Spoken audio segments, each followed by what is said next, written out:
اعوذ باللہ من الشیطان الرجیم بسم اللہ الرحمن الرحیم وَلَقَدْ مَنَنَّا عَلَىٰ مُوسَىٰ وَهَارُونَ۔ یہ قصص النبیین کے انداز کی صورت ہے جو میں یہ اصطلاحات سے آپ کو واقف کرا چکا ہوں۔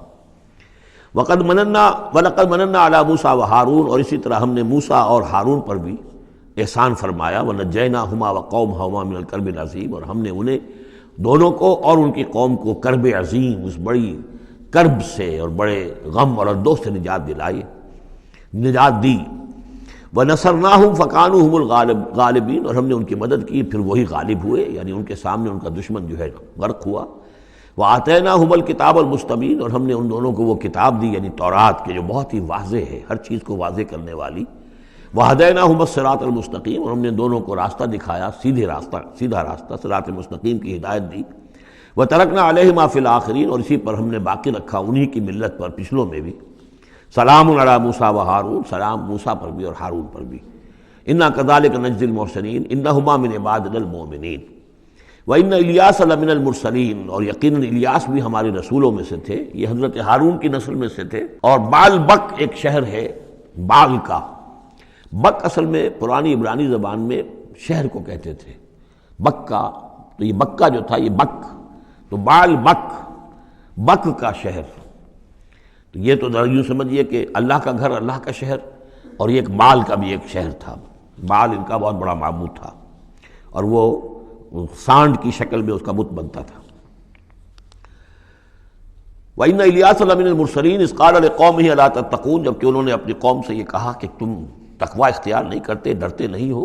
أَتَدْعُونَ بَالًا، تم پکارتے ہو بال کو، وَتَذَرُونَ أَحْسَنَ الْخَالِقِينَ، اور جو بہترین خالق ہے اس کو تم نے چھوڑ دیا ہے۔ اللہ ربکم، جو اللہ ہے تمہارا رب ہے، ورب آبائکم الاولین، اور تمہارے جو پچھلے آباء و اجداد تھے ان سب کا رب ہے۔ فکذبوہ فانہم لمحضرون، تو انہوں نے اس کو جھٹلا دیا، اور تو وہ سب کے سب جو ہیں وہ پکڑے ہوئے آئیں گے قیامت کے دن، گرفتار ہو کر حاضر کر دیے جائیں گے، محضر ہوں گے۔ الا عباد اللہ المخلصین، سوائے ان میں سے ان اللہ کے نیک بندوں کے کہ جن کو اللہ نے اپنے لیے خالص کر لیا تھا۔ وَتَرَكْنَا عَلَيْهِ فِي الْآخِرِينَ، اور ہم نے اسی پر پھر باقی رکھا پچھلوں میں بھی اسی ملت، اسی طریقے کا ایک تسلسل چلا آ رہا ہے۔ اِنَّ هَٰذِهِ أُمَّتُكُمْ أُمَّةٌ وَاحِدَةٌ، یہ بات دو مرتبہ یہ آیت آ چکی ہے۔ سلام علی الیاسین انا کذالک نجزی المحسنین انہ من عبادنا المؤمنین۔ اب یہ جو بار بار آ رہی ہیں آیتیں، میں ان کا ترجمہ نہیں کر رہا ہوں، اور بہت سادہ بھی ہیں کہ جن کے ترجمے کی ضرورت نہیں ہے۔ وَإِنَّ لُوطًا لَمِنَ الْمُرْسَلِينَ، اور یقیناً لوط بھی رسولوں میں سے تھے۔ اِذْ نَجَّيْنَاهُ وَأَهْلَهُ أَجْمَعِينَ، جبکہ ہم نے اسے بھی نجات دی اور ان کے گھر والوں کو بھی، سب کو۔ اصل میں اس کے سب کی تفصیل قرآن مجید سے تو ایسے معلوم ہوتا ہے کہ خاصا بڑا خاندان ہوگا، خاصا بڑا گھرانہ ہوگا، جن میں سے صرف ایک جو ہے عورت، ان کی بیوی جو تھی وہ رہ گئی پیچھے۔ تورات سے یہ معلوم ہوتا ہے کہ ان کی صرف 2 بیٹیاں تھیں اور کوئی خاندان نہیں تھا، بس وہ اپنی 2 بیٹیوں کو لے کر نکلے ہیں، واللہ عالم۔ قرآن کے بیان سے اندازہ جو ہوتا اہل، تو معلوم ہوتا کہ خاندان جو ہے وہ کسی سائزیبل ہوگا، واللہ عالم۔ الا عجوزا فی الغابرین، سوائے ایک بڑھیا کے جو پیچھے رہنے والوں میں تھی۔ ثم دمرنا الاخرین، پھر ہم نے جڑ سے اکھاڑ کر پٹک دیا پچھلوں کو، باقیوں کو۔ وانکم لتمرون علیہم مصبحین، اور تم گزرتے ہی ہو صبح کے وقت ان پر سے، یعنی جہاں ان کے کھنڈرات تھے، جس کے بارے میں ابھی حال ہی میں خبر آئی ہے کہ کچھ برٹش جو ہیں آرکیالوجی وغیرہ سے جن کو دلچسپی ہے اور جو اس کے ماہر ہیں، تحقیق کی ہے کہ وہ ڈیڈ سی کے پانی کی سطح کے نیچے اب آثار تلاش کیے جا چکے ہیں اس سدوم اور عمورہ کے، وہ موجود ہیں، اور تورات اور قرآن دونوں کی پوری توثیق ہو گئی ہے۔ انشاءاللہ اب یہ ساری اب حضرت نوح علیہ السلام کی کشتی بھی وہ بھی لوگوں کی نگاہوں کے سامنے آ جائے گی، اس لیے کہ قرآن کے انداز سے یہ معلوم ہوتا ہے کہ ایک وقت میں وہ بھی ایک بڑی آیت کی حیثیت سے ظاہر ہوگی، اور یہ کہ یہ ساری چیزیں جو لوگوں کے سامنے ایک ثبوت کے طور پر آتی چلی جائیں گی۔ یہ ساری تاریخ جو قرآن بیان کر رہا ہے اور تورات نے بیان کی، صحیح ہے۔ وَإِنَّكُمْ لَتَمُرُّونَ، تم گزرتے ہو، جب تمہارے قافلے جاتے ہیں تو وہاں سے گزر کر جاتے ہو، تم صبح کے وقت بھی اور باللیل، کبھی رات کے وقت بھی۔ افلا تعقلون، تو کیا تم عقل سے کام نہیں لیتے؟ وَإِنَّ يُونُسَ لَمِنَ الْمُرْسَلِينَ، اور یونس بھی اسی طرح اللہ کے رسولوں میں سے تھے۔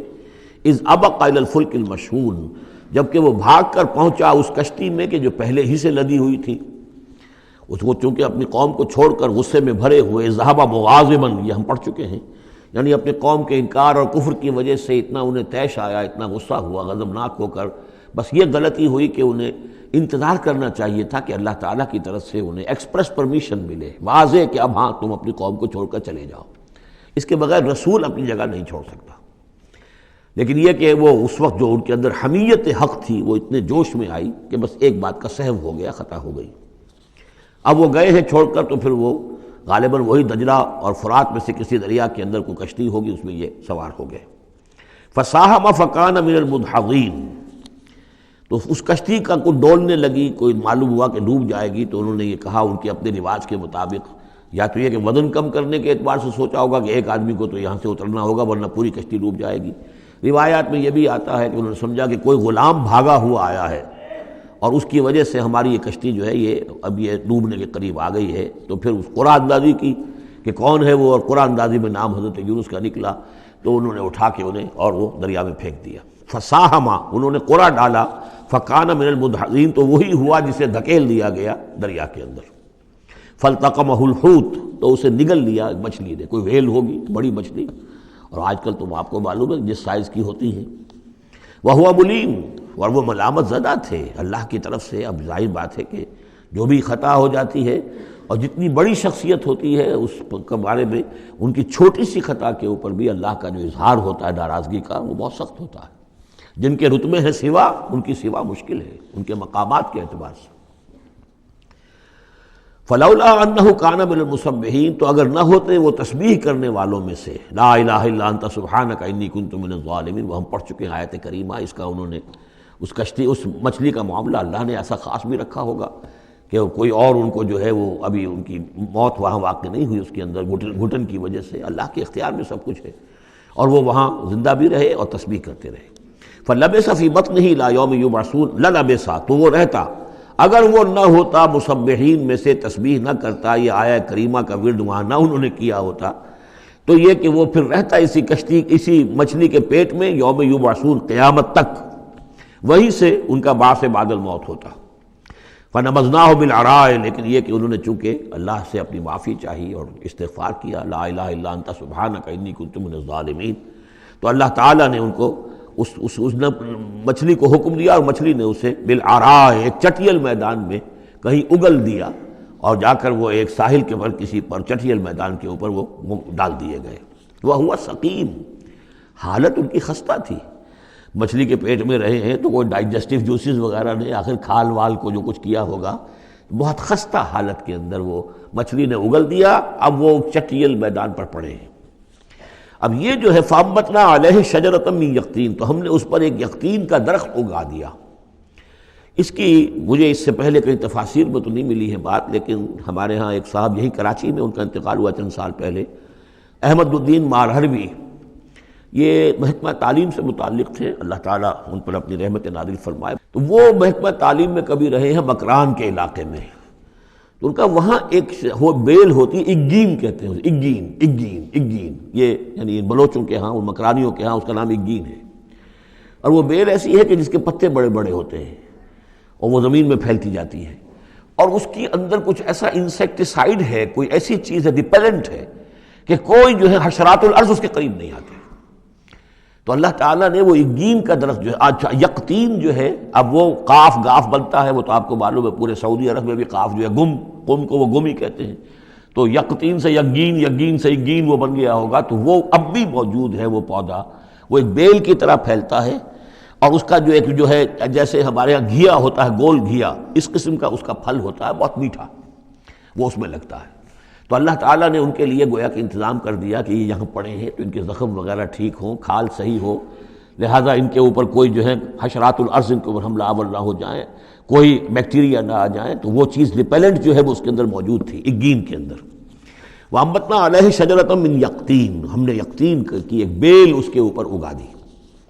اب اس کا سایہ بھی ہو گیا، دھوپ سے بھی بچت ہو گئی، اور وہاں پڑے پڑے ہی وہ جو پھل جو ہوگا اس کا، کہ جو اس کے اندر مٹھاس بھی تھی اور غذا بھی دے رہی ہے، تو وہاں سے ان کو وہ پھل بھی اللہ نے دے دیا. وَأَرْسَلْنَاهُ إِلَىٰ مِائَةِ أَلْفٍ أَوْ يَزِيدُونَ، پھر ہم نے انہیں ٹھیک کر کے یعنی صحت یاب کر کے پھر ہم نے انہیں بھیج دیا 1,00,000 انسانوں کی طرف. آیا یہ اپنی ہی قوم کی طرف واپس آئے ہیں یا کسی اور قوم کی طرف بھیجے گئے، یہ یقین کے ساتھ معلوم نہیں ہے، لیکن یہ کہ پھر انہیں، اور غالباً یہی ہے اغلب کہ اپنی ہی قوم کے پاس واپس آ گئے، جن کا کہ عذاب ٹل گیا تھا. حالانکہ عذاب کے آثار شروع ہو چکے تھے، لیکن سورہ یونس میں ہم پڑھ چکے ہیں ایک ہی یہ واقعہ ہوا ہے تاریخ میں کہ عذاب کے آثار شروع ہونے کے بعد کوئی قوم توبہ کرے اور اس کی توبہ قبول ہو جائے، اور یہ کہ عذاب الہی ٹل جائے۔ فَأَرْسَلْنَاهُ إِلَىٰ مِائَةِ أَلْفٍ أَوْ يَزِيدُونَ، تو ہم نے 1,00,000 کے آدمی اور ان سے بھی کچھ زیادہ کی طرف انہیں بھیجا۔ فَآمَنُوا فَمَتَّعْنَاهُمْ إِلَىٰ حِينٍ، تو وہ ایمان لے آئے اور ہم نے پھر انہیں دنیا کا سامان متاع دنیاوی عطا کیا ایک خاص وقت تک کے لیے، یعنی یہ فریش لیز آف ایگزسٹنس، ایک نئی ان کو مہلت دے دی بقا کی۔ صدق اللہ العظیم۔